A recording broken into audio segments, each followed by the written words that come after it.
தேவனே உமது வழி பரிசுத்த ஸ்தலத்தில் உள்ளது. கர்த்தருடைய வழி எங்க இருக்கு அப்படின்னா பரிசுத்த ஸ்தலத்தில் இருக்கிறது.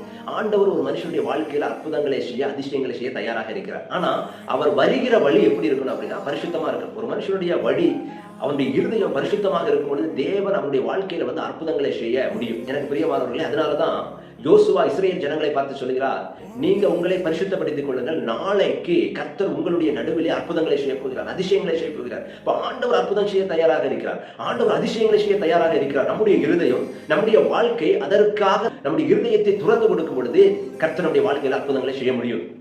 எங்கெல்லாம் அசுத்தம் இருக்கிறதோ, பாவம் இருக்கிறதோ, அங்கெல்லாம் பிசாசு இருப்பான். ஆண்டவருக்கும் பிசாசுக்குள்ள வித்தியாசம் என்ன அப்படின்னா, அசுத்தத்தையும் பாவத்தையும் பிசாசு விரும்புகிறார். ஒரு மனுஷன் அசுத்தமா இருந்தா அப்படின்னா அவனுக்குள்ள பிசாசு போயிடும்.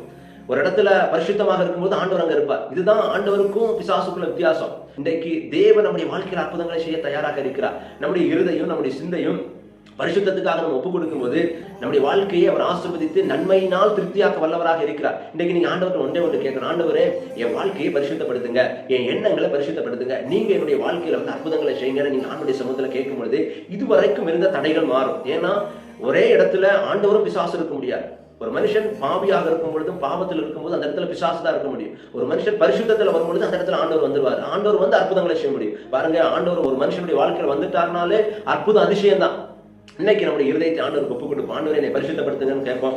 வருகிற நாட்கள் ஆண்டவரே உங்களுடைய வாழ்க்கையில் அற்புதங்களை, அதிசயங்களை செய்வார். இந்த வார்த்தையின் மூலமாக கர்த்தர் உங்களை பலப்படுத்துவாராக. Have a nice day. God bless you.